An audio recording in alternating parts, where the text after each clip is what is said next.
Olá, tudo bem com vocês, alunos? Eu sou a professora Vera e vamos mais uma aula. A nossa aula de hoje vai falar sobre raiz quadrada perfeita. Vamos lá? Vamos conhecer? Oi, então, vamos fazer a apresentação do radical. O radical é essa figura que nós temos aqui vermelha. Aqui é o radical. O que fica dentro do radical é chamado de radicando. O resultado da raiz, ou seja, a raiz quadrada de 4, que é 2, é o que nós chamamos de raiz. Esse número que fica aqui em cima do radical, nós chamamos de índice. Então, eu tenho o índice, o próprio radical, o que fica dentro é o radicando e o resultado é a raiz. Nós vamos trabalhar com raiz quadrada exata. Então, não será necessário colocar o número 2. Que é o quadrado. Coloquei para que você possa entender que nós vamos trabalhar com raiz quadrada exata. Agora, se fosse raiz cúbica, raiz quarta, precisaria colocar o valor do índice. Mas como vamos trabalhar com raiz quadrada exata, não precisa colocar o 2. Eu trouxe só para fazer a apresentação do radical para você, tá bom? Vamos ver mais. Então, gente, vamos ver aqui mais alguns exemplos. Aqui nós temos raízes quadradas exatas. Eu trouxe aqui para demonstrar para vocês apenas números naturais. Mas para se calcular uma raiz quadrada exata, não é apenas números naturais. Pode ser qualquer número racional. Por exemplo, pode ser uma fração, pode ser um número inteiro, pode ser um número decimal. Desde que, ao multiplicar esse número por ele mesmo, encontramos exatamente o radicando. Esses exemplos que eu trouxe, todos eles aqui são números naturais. Eu tenho aqui o radicando, 4. Quem é a raiz quadrada de 4? 2. Aí lembra, por que é 2? Porque ao multiplicar 2 vezes 2 é 4. E quem é 4? É o radicando. Quem é a raiz quadrada de 9? 3. Porque ao multiplicar 3 vezes 3 é 9. Quem é 9? É o radicando. A raiz quadrada de 16 é 4, porque 4 vezes 4 é 16. E 16 é o quê? O radicando. Quem é a raiz quadrada de 25? É 5, porque 5 vezes 5 é 25. E 25 é o radicando. 36, quem é a raiz quadrada de 36? É 6, porque 6 vezes 6 é 36.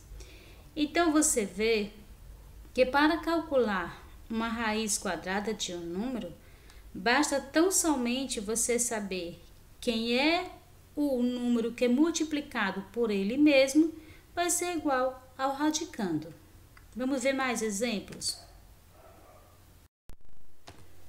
Então, gente, como reconhecer se o número é quadrado perfeito exato? Quando o número é muito grande, como esse caso do valor de 1.296, o melhor que você tem que fazer para calcular a raiz quadrada exata é pelo método da fatoração, como eu coloquei aqui. Como como estamos calculando a raiz quadrada exata, temos que ter o cuidado de agrupar os fatores como potência de 2, que é isso aqui. Observa, eu tenho o número 1296. Vamos fatorar. Primeiro passo, não pode esquecer os números primos.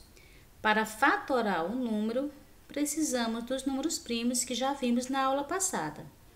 Após fatorar esse número, você vai fazer o agrupamento dos números que se repete. Aqui quem se repetiu? 2.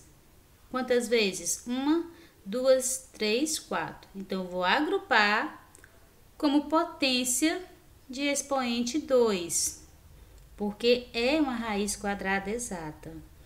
O 3 se repetiu. 1, 2, 3, 4. Também vou agrupar essa fatoração como potência de 2. Como eu coloquei aqui, ó. 2 ao quadrado, 2 ao quadrado, 3 ao quadrado, 3 ao quadrado, que é essa mesma representação aqui.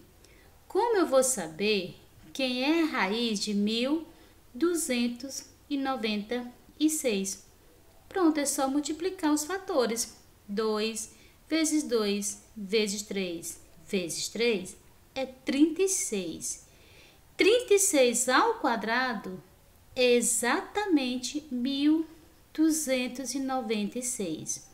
Então, a raiz de 1296 é 36, porque 36 vezes 36 é 1296. Detalhe, você tem que lembrar que os fatores precisam estar agrupados como potência de 2, conforme eu coloquei aqui o exemplo para vocês, tá bom? Vamos ver mais. Dando continuidade, eu vou mostrar para vocês alguns exemplos quando o número não é quadrado perfeito. Aqui eu tenho o exemplo da fatoração do número 90. Quando fatoramos o número 90 e fomos agrupar os fatores com potência 2, observam 2 vezes o 3 ao quadrado, porque o 3 está repetido 2 vezes, vezes 5. Observa que o 2 aqui, ele não tem expoente visível. Quem é o expoente do 2? É 1. Quem é o expoente do 5? É 1. Então, como tem a presença de expoente ímpar, esse número não possui raiz quadrada exata. O mesmo caso aconteceu aqui com o 300, quando foi fatorado. O 2 se repetiu 2 vezes, então 2 ao quadrado. O 3 apenas 1. E o 5 se repetiu 2 vezes, então ao quadrado. Mas observa, o 3 não tem expoente visível. Quem é o expoente do 3? É 1. 1 é um número que? Ímpar. Então, 300 também não é quadrado perfeito. Olha para o número 72. Quando a gente foi fatorar aqui, ó, o 2 se repetiu quantas vezes? 3. O 3 aqui se repetiu quantas vezes? 2. Então, 2 ao cubo vezes 3 ao quadrado. Esse expoentezinho aqui, ó, 3, é o número ímpar. Então, quando se fatora um número em que os fatores apresentam expoente ímpar, o número não é quadrado perfeito, tá? Só é quadrado perfeito quando todos os expoentes são números par. Ok, gente? Vamos mais.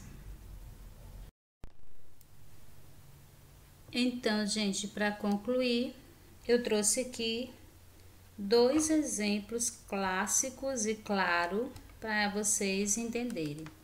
Eu trouxe um quadrado perfeito, onde você fatora o número e observa que quando você vai agrupar os fatores, todos têm expoente par.